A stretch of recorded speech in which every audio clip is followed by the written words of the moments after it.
Hi everyone. Start करते हैं आज का वीडियो। काफ़ी दिनों के बाद आज हम स्टार्ट करने वाले हैं। तो आज हम टर्मिनल पढ़ने वाले हैं, विच बेसिकली कुछ हेल्थ इश्यूज़ थे तो उनके चलते हम वीडियोस को कंटिन्यू नहीं कर पा रहे थे।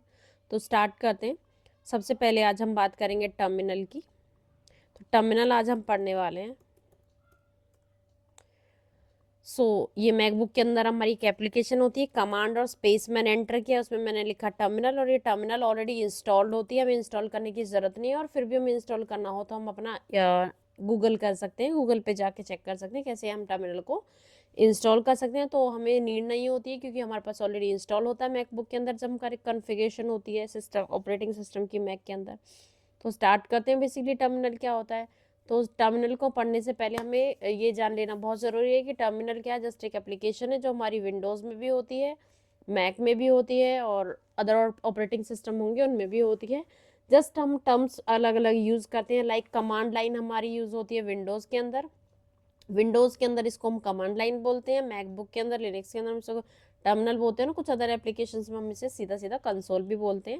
ये कंसोल बेस्ड एप्लीकेशन है। बेसिकली कंसोल बेस्ड क्या होता है, जैसे कि जब हम C++ के प्रोग्राम रन करते थे तो वहाँ पे आपने देखा होगा कि जब हम अपना ब्लू वाली स्क्रीन पर हम क्या कर रहे होते थे, हम कोडिंग लिख रहे होते थे अपनी प्रोग्राम की। जैसे कि मैंने क्या लिखा, एक फैक्टोरियल का प्रोग्राम लिखा और फिर मैंने इसको रन किया। कोड को रन करने के बाद हमारे पास क्या आती थी, एक ब्लैक स्क्रीन आती थी। उस स्क्रीन पर हम लिखते थे enter your number, enter your number हमने लिख दिया 6। फिर उसको हमें वो आउटपुट देता था कि आपका जो फैक्टोरियल है 6 का वो 720 या जो भी है वो ये है। तो ये एक प्रोग्रामिंग हम यूज़ करते थे जब C++ के केस में। एज एन एग्जाम्पल मैं बता रही हूँ आपको कि ये बेसिकली किससे हम रिलेट कर सकते हैं कि ये क्या है टर्मिनल। तो ये उसी तरह जैसे हम सी का प्रोग्राम रन करते थे वैसे ही हम क्या कमांड लाइन में अपना प्रोग्राम रन करते हैं। तो प्रोग्राम रन करते हैं तो क्या कर रहे हैं, हम यहाँ पे इनपुट दे रहे हैं। इनपुट दे रहे हैं कि हमारा नंबर क्या है, 5 है। 5 के बाद उसने प्रोग्राम जो इंटरनल इंटरप्रेटर कंपाइलर है उसने रन किया। कंपाइलर में जो कोड लिखा था उसके बेसिस पर उसने आउटपुट दिया हमारे 6 का हमने बोला, ये वाला मैं बात कर रही हूँ यहाँ पे।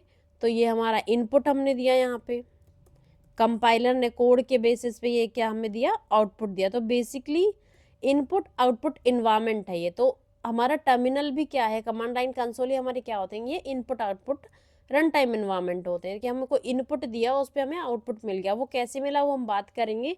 और जो इनपुट दिया मैंने और आउटपुट मुझे मिला, उसको इनपुट को जो आउटपुट में कन्वर्ट है वो कोई ना कोई एक लाइन ऑफ इंस्ट्रक्शन है, कुछ कोड है, कुछ प्रोग्राम है।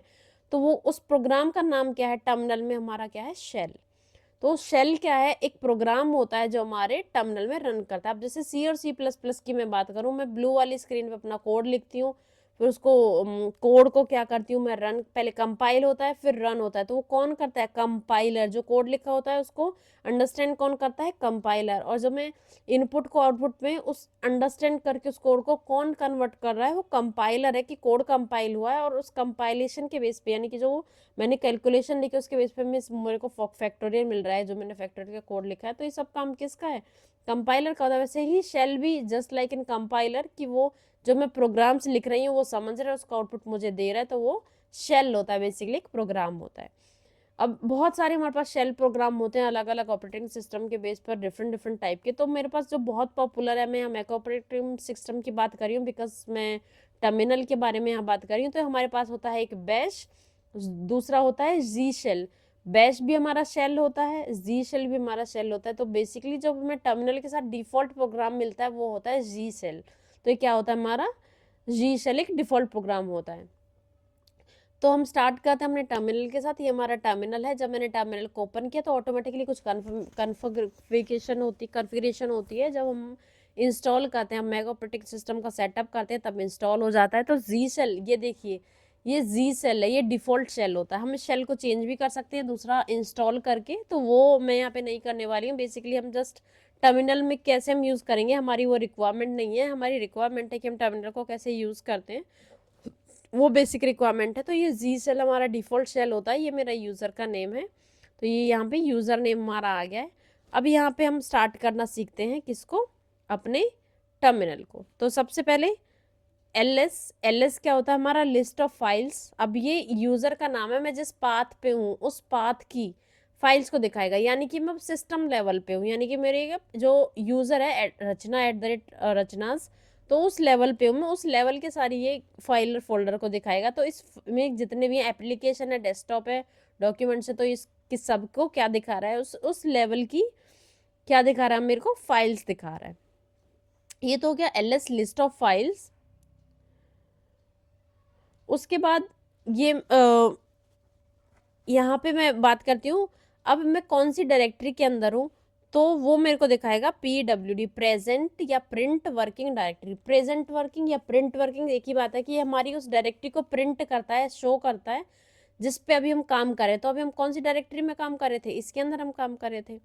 अब मैं कहूँगी अपनी डायरेक्टरी को चेंज करूँगी मैं, CD चेंज डायरेक्टरी। अब जो जिस चेंज कर रही हूँ उसका नाम मैं यहाँ पे बोल देती हूँ कि ये डाउनलोड्स में मैं चेंज कर लेती हूँ।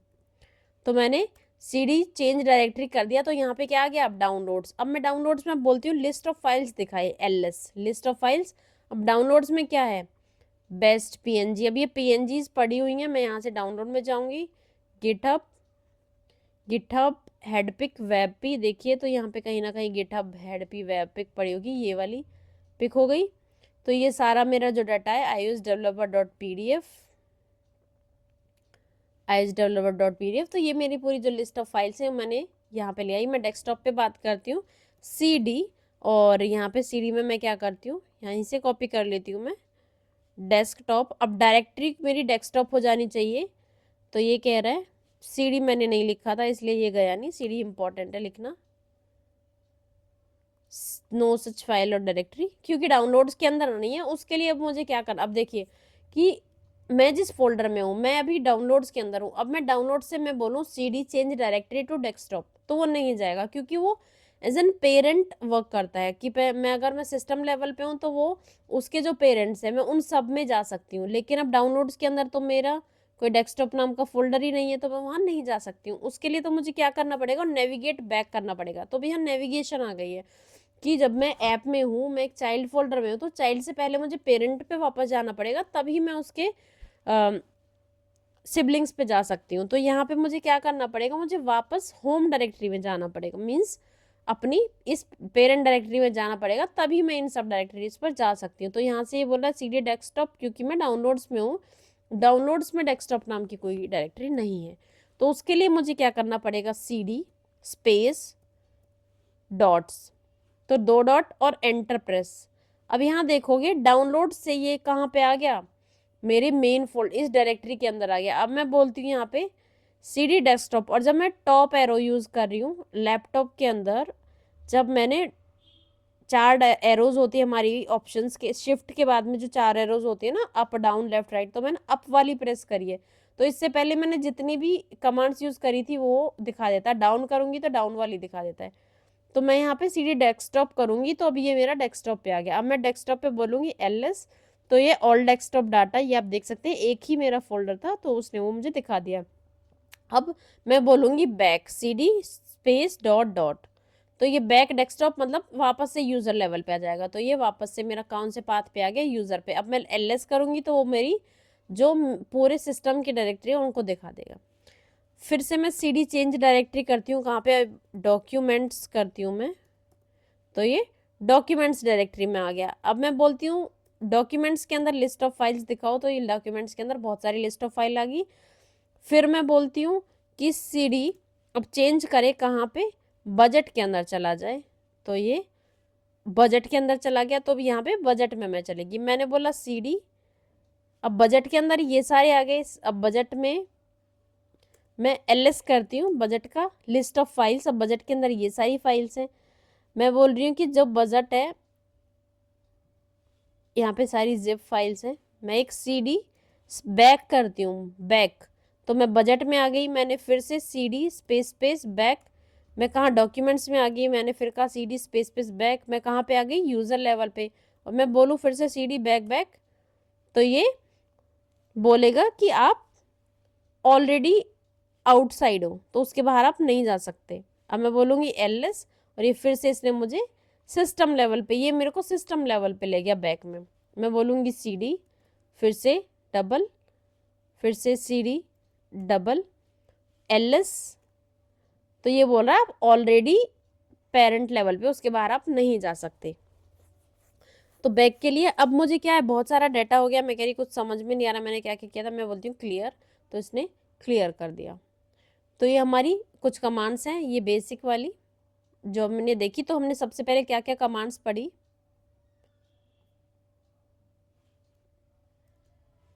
अब मैं बोलती हूँ CD space space back, CD space space back, back back back back back, और क्लियर। तो ये क्लियर हो गया। टर्मिनल को हम फिर से ओपन करेंगे, ओपन टर्मिनल। तो वापस हम अपने सिंपल से किस पे आ गए, जहाँ से हमने स्टार्ट किया था। तो मैं यहाँ पे बोलूँगी CD डेस्कटॉप, तो मैं CD डेस्कटॉप पे आ गई। मैं बोलूँगी LS, यहाँ पे ऑल डेस्कटॉप डाटा। देखिए तो यहाँ पे हमें स्पेलिंग से फ़र्क नहीं पड़ता हमने क्या स्पेल दिया है, जस्ट उसका पाथ सेम होना चाहिए। एक और चीज़ मैं लास्ट डिस्कस करना चाहती हूँ यहाँ पे,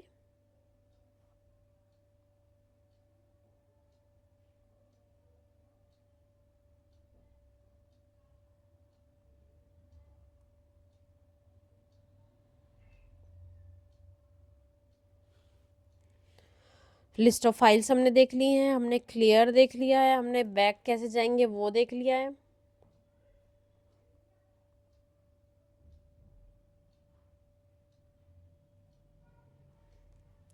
यहाँ पे हमने डायरेक्टरी कैसे चेंज होगी वो भी देख लिया है। अब हम पाथ की बात करते हैं कि हमने पाथ दिया था CD, हम जाएंगे डेस्कटॉप के अंदर, ऑल, मैं इसको कॉपी कर लेती हूँ,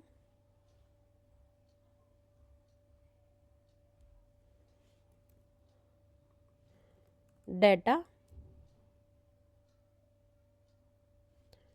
CD स्पेस और डेस्कटॉप डाटा। ये हमारा फाइल का नेम रॉन्ग हो गया था, मैं एक बार क्लियर कर लेती हूँ फिर से। CD ऑल डेस्कटॉप, पहले मैं LS करूँगी, लिस्ट ऑफ फाइल जानूंगी इसकी। अब मैं बोलूँगी ये आप iOS बुक के अंदर चले जाएं, CD iOS बुक। और मैं बात करती हूँ यहाँ पे रिज्यूमे लेटेस्ट CD, एक नया फोल्डर है। अब मैं रिज्यूम लेटेस्ट फोल्डर के अंदर हूँ। अब मैं यहाँ से बात करती हूँ PWD प्रेजेंट वर्किंग डायरेक्टरी, तो मैं किस में हूँ, इस डायरेक्टरी के अंदर हूँ, उसका URL मुझे ये दे देगा। अब मैं बात करती हूँ मैं वापस जाने की, CD स्लैश और डबल स्लैश। तो आप ये देखेंगे मैं टेक्स्ट इस रचना यूज़र के अंदर जो पेरेंट डायरेक्टरी है वो है रचना, उसका फिर मैं चाइल्ड में गई डेस्कटॉप, उसका चाइल्ड गई ऑल डेस्कटॉप डाटा, उसके चाइल्ड गई रिज्यूम लेटेस्ट। तो एक दो, ये दो लेवल हो गए हमारे। और मैं जब ये प्रेस करूँगी तो मैं सीधा डेस्कटॉप पे हो जाऊँगी, यानी कि मैं स्लैश के बाद ये यूज़ करती हूँ तो इट मीन्स मैं 2 लेवल आउटसाइड आ जाऊँगी अपने। मीन्स अगर हम बैक बैक करके भी नहीं करना चाहते तो जितनी बार हम इसको यूज़ करेंगे उतनी बार ही हम क्या कर सकते हैं, डायरेक्टरी को चेंज कर सकते हैं। तो मैं एक बार क्या करती हूँ यहाँ पे कॉपी करूँगी, मैं बोलूँगी CD, और ऑलरेडी मैं डेस्कटॉप पे हूँ,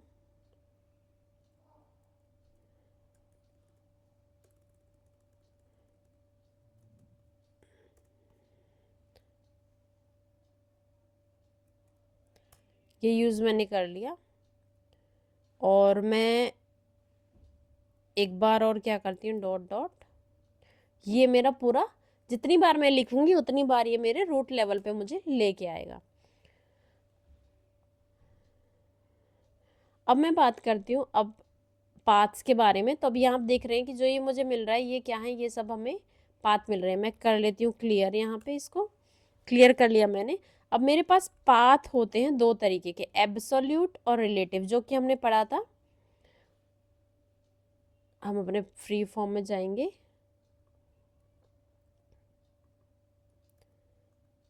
पाथ्स की मैं बात कर रही हूँ। पाथ्स दो तरीके के होते हैं, एक होता है एब्सोल्यूट और दूसरा होता है हमारा रिलेटिव। अब ये चीज़ें हमने बहुत सारी पढ़ी हैं, बहुत बार पढ़ी हैं। तो एब्सोल्यूट पाथ कौन सा होता है और रिलेटिव कौन सा होता है हमारा, हम उसके बारे में बात करते हैं। अब मैं बोल रही हूँ कि मैंने बोला CD डेस्कटॉप, मैंने लिख दिया डेस्कटॉप, तो ये तो हमारा एब्सोल्यूट, सॉरी, ये तो हमारा हो गया रिलेटिव पाथ। और जब मैं CD डेस्कटॉप कर रही हूँ और उसके बाद जब मैं PWD कर रही हूँ, तो जब PWD में प्रेस करती हूँ तो जो मुझे पाथ मिलता है वो मिलता है मेरे को एब्सोल्यूट पाथ। ये मैंने उल्टा कर दिया, एब्सोल्यूट एंड रिलेटिव। और जब एब्सोल्यूट जो हमारा होता है CD desktop is absolute, no, this is relative,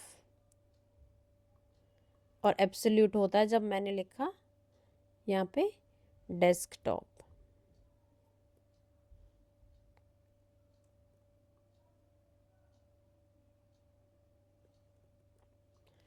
slash desktop data, ये होता है हमारा एब्सोल्यूट पाथ। अब हम देखेंगे कि किस तरीके से होते हैं ये बात, कि जब मैं पाथ की मैं बात कर रही हूँ, मैंने बोला CD desktop slash all desktop data, तो ये जो मेरा पाथ हो गया, ये मेरा कौन सा पाथ हो जाता है, मेरा ये हो गया मेरा, इसमें हमारी रूट डायरेक्टरी हमने दी हुई है, तो और दूसरी होती है हमारी होम डायरेक्टरी। जो स्लैश का मतलब होता है कि स्लैश का हम यूज़ क्या कर रहे हैं, होम डायरेक्टरी हम यूज़ कर रहे हैं। तो ये होता है, ये जब हम रूट डायरेक्टरी यूज़ कर रहे होते हैं तो उसको हम बोलते हैं रिलेटिव पाथ। अब हम बात करते हैं होम डायरेक्टरी की।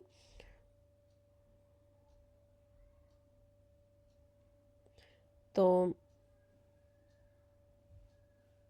किसी फोल्डर के बारे में देख लेते हैं।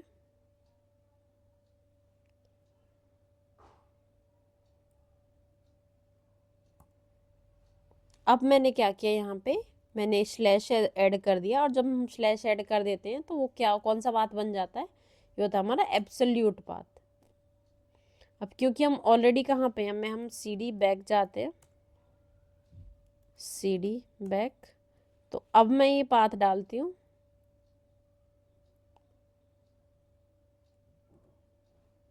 और ये कहाँ पे मिलेगा, हमारा डेस्कटॉप के अंदर, स्लैश।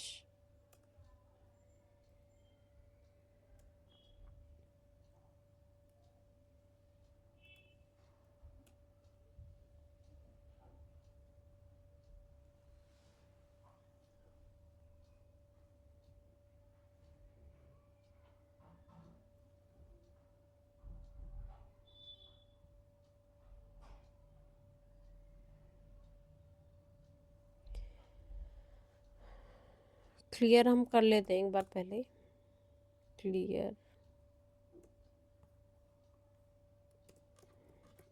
फिर से ओपन कर देते हैं। मैंने बोला CD, मैंने बोला, मैं सीधा बोल देती हूँ LS में मुझे फाइल्स मिल गई मेरी सारी। अब मैं यहाँ से करूँगी डायरेक्टरी चेंज CD, और ये मैंने बोल दिया डॉक्यूमेंट्स, तो मैंने यहाँ पे डॉक्यूमेंट्स को चेंज किया। Then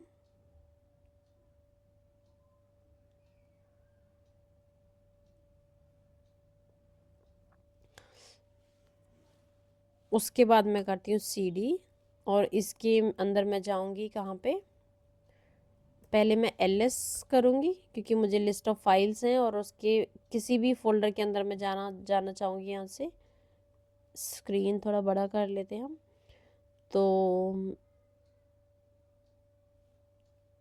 demo Swift UI CD, और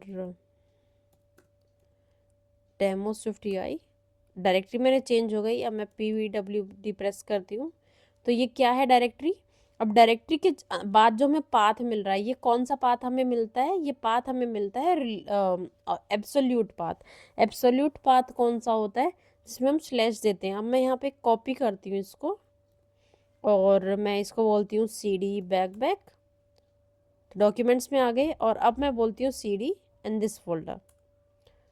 तो मैं कहाँ पे आ गई, अपने एब्सोल्यूट। एब्सोल्यूट मतलब कंप्लीट पाथ हम देते हैं। रिलेटिव क्या होता है कि जस्ट हम एक फोल्डर का नाम दे देते हैं कि अच्छा इसके अंदर हमें लेके जाए।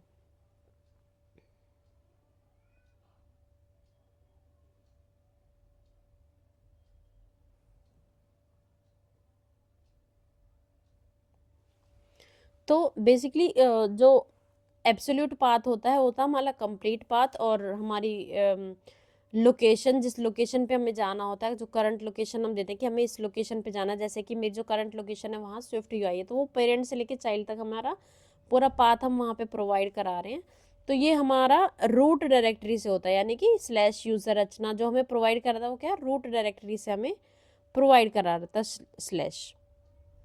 अब मैं बोलूँगी जैसे यहाँ पे cd स्लैश, और अब क्या है, हम स्लैश पे हैं। अब मैं स्लैश को बोलूँ कि स्लैश पे मेरे को लिस्ट दिखाए। अब ये लिस्ट में क्या आ गया, एप्लीकेशन सिस्टम। तो ये मेरी होम जो मेरी रूट डायरेक्टरी थी उस रूट डायरेक्टरी पे आ गया।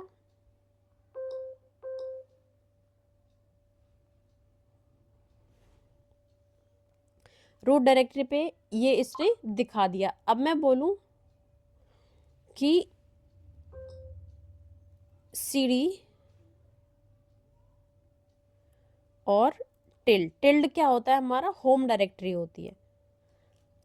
अब मैं बोलूँ ls, टिल्ड पे मैं आ गई। अब ls में क्या है, अब कौन सी होम डायरेक्टरी होती है, कौन सी रूट डायरेक्टरी होती है, ये हमें बताती है। जो हमारे जो सिस्टम, जो इस यूज़र की जो डायरेक्टरी है वो क्या है, वो कहाँ पे है, ये होम डायरेक्टरी। यानी कि मेरे एप्लीकेशन में जो ये सारा, ये कौन सा, ये होम डायरेक्टरी होती है। और मेरे पूरे सिस्टम लेवल पे जो होती है वो होती है रूट डायरेक्टरी। तो अब समझ में आया, जो पाथ हमें मिलता है ये वाला, ये कहाँ से मिल रहा है, रूट। स्लैश का मतलब कि रूट से हमें मिल रहा है।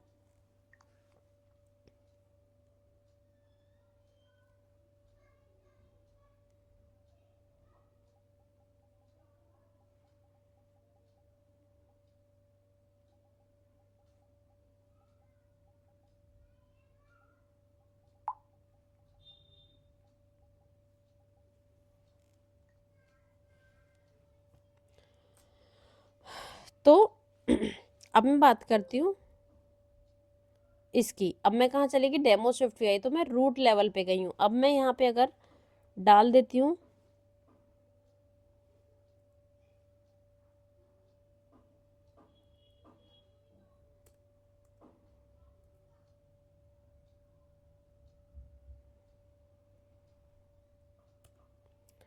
टिल, तो कह रहा है कि कोई ऐसी डायरेक्टरी नहीं है, सिर्फ हमारे रूट में एक हमारी ऐसी डायरेक्टरी है। तो बेसिकली जब हम यहाँ पे जा रहे हैं और यहाँ पे सेव कर रहे हैं, तो वो कौन सी डायरेक्टरी हमारी, ये हमारी है रूट डायरेक्टरी। अब हम बात करते हैं क्लियर। क्लियर यहाँ पे कर दिया मैंने। उसके बाद डायरेक्टरी कैसे बनाएंगे वो चेक कर लेती हूँ मैं।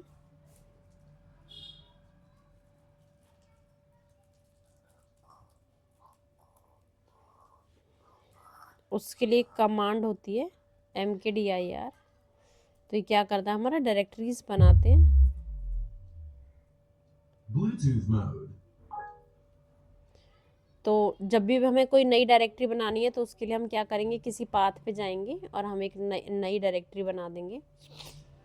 तो सबसे पहले हम डायरेक्टरी बनाएंगे तो क्या करना पड़ेगा हमें, cd। मैं यहाँ डेस्कटॉप पे बनाना चाहती हूँ, कोई नया फोल्डर में बनाना चाहती हूँ cd। और उसके लिए मुझे बैक जाना पड़ेगा। बैक जाने के लिए cd space space cd space space cd space space back.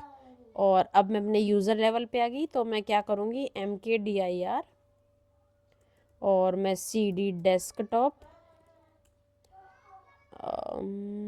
User level पे है तो यूज़र्स, ओके। तो मैं बोलूँगी cd बैकपैक, अभी क्योंकि ये मेरे रूट पर है, यहाँ पे देख रहे हैं ये हमारे कहाँ पे है, रूट पे है। तो मैं चाहती हूँ मेरे सिस्टम पे आ जाए cd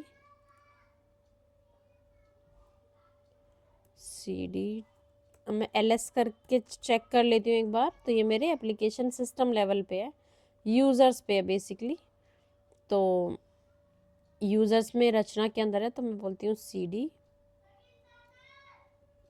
यूज़र्स, और मैं बोलती हूँ ls में है रचना शेयर्ड, तो मैं बोलती हूँ cd डेस्कटॉप, और ये डायरेक्टरी नहीं है तो मैं फिर से ls करूँगी। ls में शेयर्ड रचना है, तो cd शेयर्ड रचना,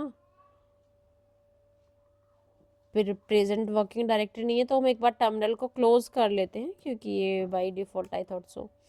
अभी ये हमारा डायरेक्टरी में आ चुका है, ये रूट पे आ चुका है। तो हमें बेसिकली कहाँ पे चाहिए होता है, वो होम डायरेक्टरी में चाहिए होता है। तो मैंने वो क्या किया था, रूट को सेट कर दिया था। तो इस तरीके से कुछ मिस्टेक्स होती हैं बेसिकली, हम उन्हें करेक्ट कर सकते हैं। cd डेस्कटॉप, अब मैं डायरेक्टरी बनाऊंगी mkdir डेस्कटॉप पे। मैं चाहती हूँ एक फोल्डर बन जाए, किस नाम का, मेरा बन जाए एक सेव्ड फाइल्स नाम से। मैंने एक फोल्डर बना दिया, तो ये मेरा सेव्ड फाइल नाम से एक फोल्डर बन गया यहाँ पे। अब मैं क्या करूँगी, mkdir सेव्ड फाइल्स टू, और किसके अंदर, सेव्ड फाइल्स के अंदर बन जाए। तो मैं यहाँ पे कमांड सी और फाइल्स में आ गया 2 और स्लैश करके मैं बना देती हूँ। तो स्लैश, इस फोल्डर के अंदर मैंने दूसरा फोल्डर बना दिया। तो उसके लिए क्या करना पड़ेगा, पहले मुझे चेक करना पड़ेगा मैं कौन सी डायरेक्टरी में हूँ। डेस्कटॉप पे हूँ। अब डेस्कटॉप पे मैंने बोला ये, तो इसने मना किया, ये सिर्फ एक ही डायरेक्टरी के अंदर नहीं बना सकता है। तो हम cd करेंगे, cd सेव्ड फाइल्स,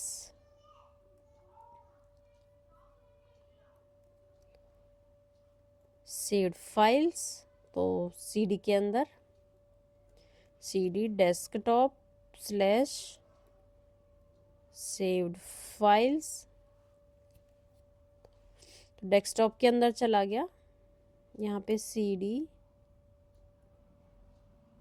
फाइल्स, तो सेव फाइल्स के अंदर चले गए। अब यहाँ पे mkdir सेव्ड फाइल्स 2 मैंने कर दिया, तो सेव फाइल्स, अब मैं cd सेव्ड फाइल्स 2 में कर देती हूँ। तो इस सेव फाइल 2 यानी कि इस फाइल के फोल्डर के अंदर चला गया। तो इस तरीके से हम क्या कर सकते हैं, इस तरीके से हम अपने फोल्डर्स बना सकते हैं।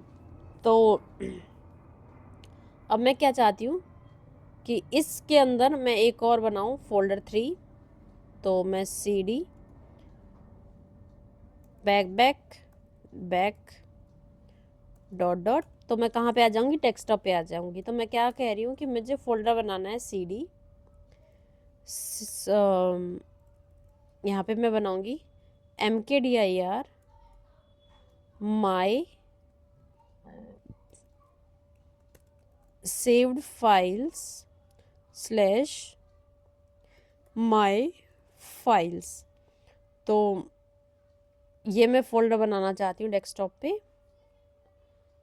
सेव्ड फाइल के अंदर अब एक नया बन गया जिसका क्या नाम था, माई फाइल्स। तो मैंने कितनी आसानी से अपना एक नया फोल्डर बना लिया कि मैं टर्मिनल के थ्रू। और मैं बोलूँगी cd, और ये कहाँ पे चला जाए, अब माई फाइल्स में चला जाए। तो माई फाइल्स कोई डायरेक्टरी नहीं है, क्यों, क्योंकि वो सेव्ड फाइल के अंदर है। तो मैंने क्या किया, cd डेस्कटॉप के अंदर, अब ये माई फाइल्स में चला जाएगा। और मुझे बैक आना है, तो cd बैक। तो इस तरीके से ये नेविगेशन हो गया किसका, हमारा टर्मिनल के अंदर। तो काफ़ी सारी चीज़ें हमने सीखी हैं अभी। तो अभी हम कुछ डायरेक्टरी कैसे बना सकते हैं, तो बहुत इजीली हम वर्क कर सकते हैं इन सब चीज़ों पे। अब क्या हम करने वाले हैं कि अब हम कुछ अदर चीज़ें सीखेंगे। ये फाइनल है हमारा टर्मिनल का। तो ये चीज़ें हमारी कब काम आती हैं, जब हम गिटअप पे पुश पॉप कर रहे होते हैं, यानी कि हमारे अपने गिटअप पर काम करेंगे तब हमारी यूज़ होती हैं। तो बेसिकली अब हम जो पढ़ने वाले हैं वो फ्लैग्स के बारे में पढ़ेंगे। फ्लैग्स क्या होते हैं, वो कुछ कैरेक्टर्स होते हैं जो हम पास कर देते हैं अपनी कमांड्स के साथ। हम कुछ कैरेक्टर पास करते हैं जिनसे हमारी उन कमांड का मीनिंग थोड़ा सा चेंज हो जाता है, तो वो कुछ अदर चीज़ें परफॉर्म करते हैं, उनका बिहेवियर बेसिकली हम चेंज कर देते हैं। जैसे कि हम क्या करेंगे, अब हम करने वाले हैं यहाँ पे CD डेस्कटॉप। डेस्कटॉप पे चले गए, LS मैंने किया, LS पे हमारी आएगी। अब मैं करूँगी MANLS। अब ये क्या किया इसने, हमें LS कमांड की इंफॉर्मेशन दी है कि LS कमांड क्या क्या कर सकती है, राइट। तो MANLS का क्या मतलब होता है कि ये कुछ इन्फॉर्मेशन हमें देती है LS कमांड के बारे में। अब मैं यहाँ पे जाती हूँ एंड, और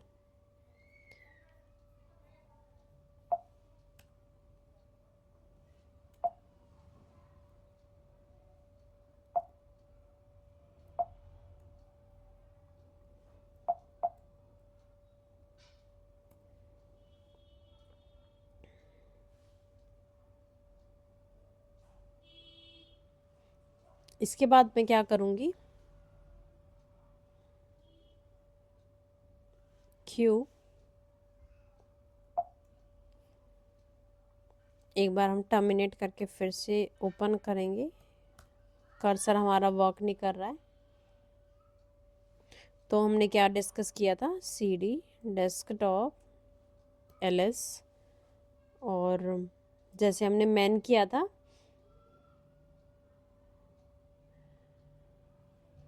ऐसे ही मैन का काम क्या होता है, MAN कमांड। हम जब भी किसी भी कमांड के साथ हम MAN यूज़ करें तो मीन्स वो उस कमांड की इन्फॉर्मेशन देगी कि कमांड हमारी क्या क्या यूज़ करने वाली है। तो ऐसे ही हमारा हम LS अगर हम यूज़ करें LS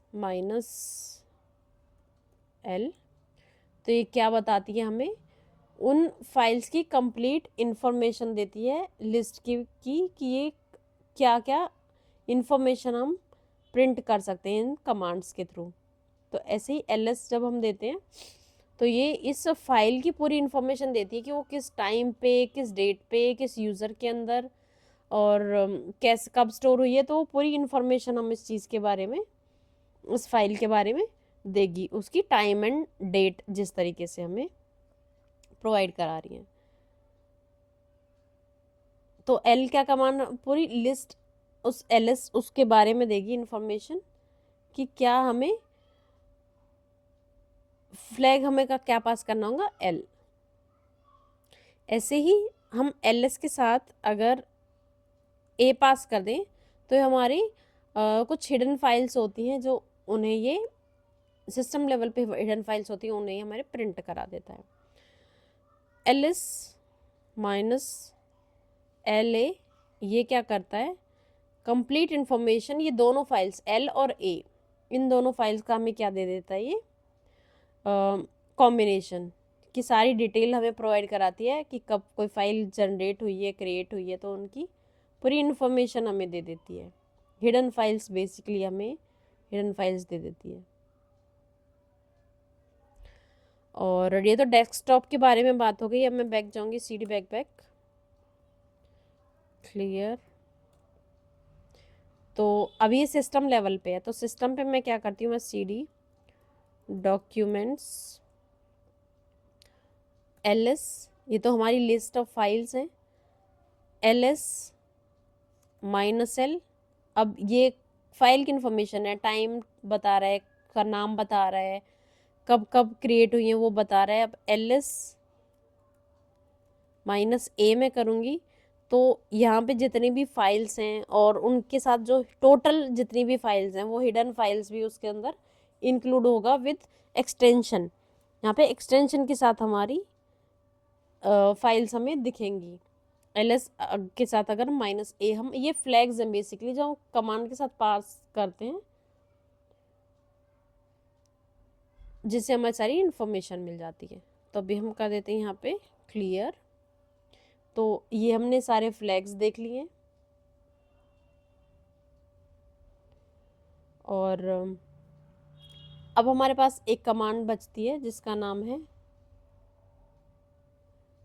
टच। तो कुछ कमांड्स हैं जो जैसे जिनका हम यूज़ करते हैं, जो टच कमांड्स होती हैं वो क्या करती हैं, हमारी फाइल्स क्रिएट करती हैं। तो मैं बोलती हूँ यहाँ पे cd डेस्कटॉप और cd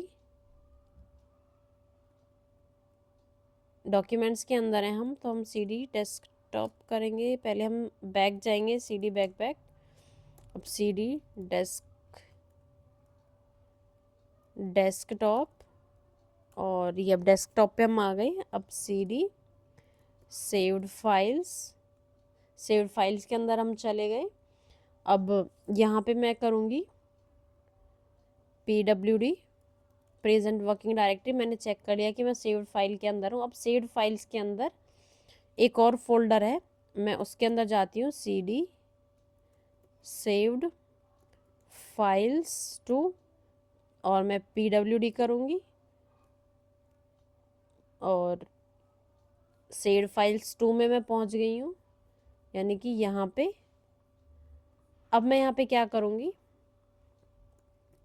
टच, और मैं यहाँ पे क्रिएट कर देती हूँ एक कोई भी फाइल इंडेक्स डॉट स्विफ्ट, और यहाँ पे एक फ़ाइल क्रिएट हो गई जिसका नाम है इंडेक्स डॉट स्विफ्ट, और इसने सीधा क्या ओपन किया, प्लेग्राउंड। तो यहाँ पे एक फ़ाइल क्रिएट हो गई है सेव्ड फाइल्स 2 के अंदर। अब मैं pwd करूँगी, यहाँ पे pwd, और इसने बोला कि आप इसके अंदर में हो, और अब मैं कर रही हूँ फिर से टच स्टाइल डॉट css। तो यहाँ पे एक दूसरी फाइल बन गई जो css फाइल बनी है, राइट। और एक मैं बना देती हूँ touch abc dot txt file. तो यहाँ पे एक txt फाइल बन गई abc नाम से, और इसने इसको टेक्स्ट एडिट में ओपन कर दिया।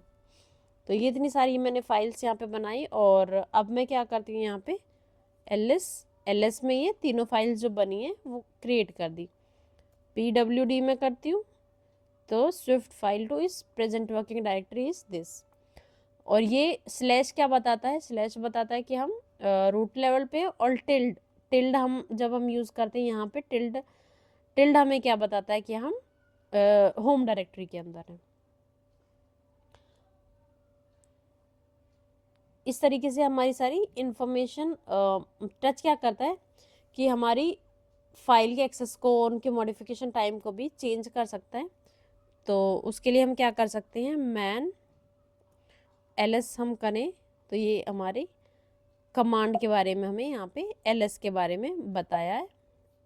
इस तरीके से हम बाकी कमांड्स को भी चेक कर सकते हैं। अब क्या करना है हमें, टर्मिनल। अब हमने डायरेक्टरी बना ली है, अपने डायरेक्टरी में चले गए, और नई फाइल्स भी हमने क्रिएट कर ली, बैक कैसे आना वो हमने कर लिया। अब हमारे पास क्या बचा है कि अब हमें मान लीजिए कि ये फाइल हमें डिलीट करनी है यहाँ से, माई फाइल से खाली फोल्डर है, और या फिर ये फाइल्स में से कोई भी हमें एक डिलीट करनी है, तो हम वो देख लेते हैं। सबसे पहले हम यूज़ करेंगे, अब ये फोल्डर है मेरे पास माई फाइल्स, तो मैं, और ये है सेव्ड फाइल्स टू, यहाँ से मैं abc टेक्स्ट को हटाना चाहती हूँ। तो मैं क्या करूँगी, पहले जाऊँगी cd डेस्कटॉप, cd, अब डेस्कटॉप के अंदर सेव्ड फाइल्स 2 के अंदर मैं जाऊँगी। अब मैं बोलूँगी, और अगर ये भी ना मैं करूँ, मैं फिर से टर्मिनल ओपन कर लेती हूँ, terminal cd desktop /shared file 2, और उसके अंदर abc, और मैं एक काम करती हूँ, इसको कॉपी कर लेती हूँ और मैं बोलती हूँ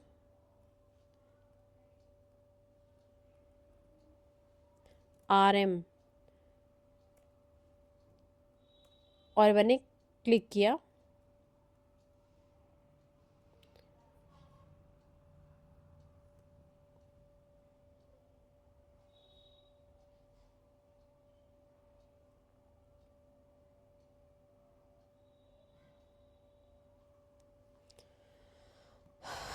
LS करती हूँ सबसे पहले, तो LS CD में करूँगी डेस्कटॉप के अंदर, CD saved files,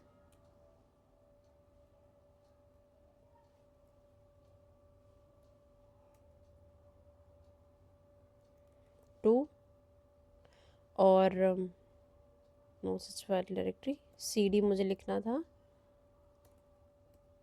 to, no such file, CD desktop saved files and then saved files to, okay check करते हैं अभी। फाइल्स बैक, ओके ऑलरेडी हम डेस्कटॉप पे हैं, तो हमें डेस्कटॉप लिखने की नीड नहीं है यहाँ पे। CD अभी भी नहीं है, ओके हाँ सेव फाइल 2 पे आ गई। अब मैंने किया LS, और अब मैं क्या करती हूँ, रिमूव RM, RM होता है रिमूव के लिए, ABC को रिमूव कर दिया। LS किया मैंने फिर से, तो ABC डॉट टेक्स्ट है, ओके तो मैंने बोला RM ABC,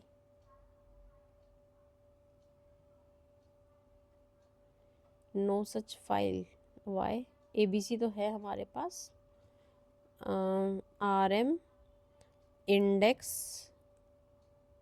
no such file and directory. तो मे बी हमें क्या करना होगा, एक्सटेंशन हम प्रोवाइड करते हैं, हमें नीड तो नहीं होनी चाहिए, ओके LS। तो अब 2 फाइल बची हैं, हमारी लिस्ट चलेगी, तो इसके साथ हमें एक्सटेंशन भी देना होगा। वैसे हमें पहले नीड नहीं होती थी, तो मैंने शायद अपडेट नहीं किया। तो abc.txt, तो यहाँ पे LS में करूँगी, तो ये डिलीट कर दिया इसने फाइल्स को। इसके बाद कि अगर हमें कोई एम्प्टी फोल्डर रिमूव करना है, उसके लिए मैं क्या करूँगी, ये जैसे माई फाइल्स है, तो क्लियर मैं कर लेती हूँ पहले। अब सिंपल सा एक सिंगल फाइल को हमें डिलीट करना है, तो हम क्या करेंगे, RM और उस फाइल का नाम विद एक्सटेंशन, और अब RMDIR मैं कर रही हूँ विद, अब फाइल्स 2 के अंदर हूँ, तो मुझे CD बैक करना पड़ेगा, क्योंकि CD बैक फाइल्स के अंदर आ गया। फाइल्स में माई फाइल्स नाम का एक फोल्डर है, तो मैं नाम कॉपी कर लेती हूँ,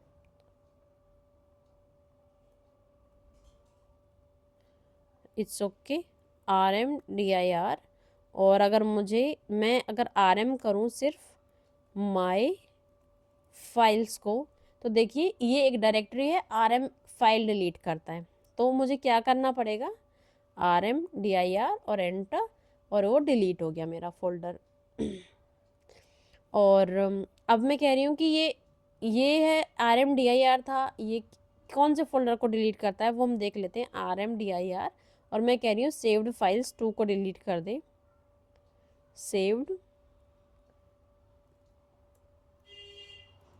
फाइल्स 2 किया मैंने, तो कह रहा है directory is not empty. It means जो RMDIR है वो क्या करता है, सिर्फ एम्प्टी फाइल्स को डिलीट करता है, लेकिन अगर मुझे कोई जो फाइल या फोल्डर जो एम्प्टी नहीं है उसको डिलीट करना है, तो क्या करना पड़ेगा, RM डैश RF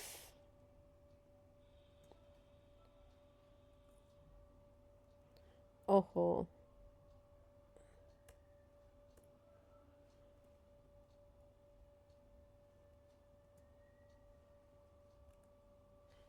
और अब आप देखोगे ये सेव्ड फाइल 2 भी हमारा चला गया। तो स्पेस होना चाहिए था इन दोनों के बीच में, और इसके बीच में सिंगल स्पेस होना चाहिए था। तो RMDIR, RM का यूज़ हम क्या करते हैं, हम एक बार मेंशन भी कर देते हैं यहाँ पे,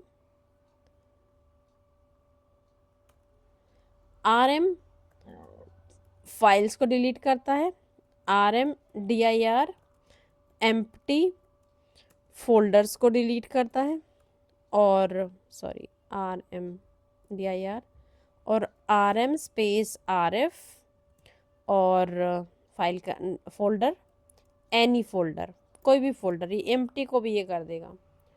चेक कर लेते हैं सेव एम्प्टी को करता है नहीं करता है। सेव्ड फाइल्स हमारा ऑलरेडी एक फोल्डर है, तो यहाँ पे हम करते हैं RM स्पेस RF और सेव फाइल्स, क्योंकि एम्प्टी है उसके लिए हमें कहाँ जाना पड़ेगा पहले, कि डिलीट हम कर दिया हमने, उसके अंदर है हम, डिलीट हो गया वो भी। तो इस तरीके से हम क्या कर सकते हैं, फोल्डर्स को डिलीट कर सकते हैं। तो ये था हमारा टर्मिनल के बारे में कि हम किस तरीके से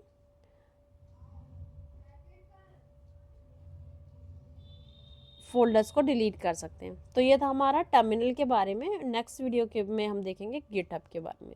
थैंक यू सो मच।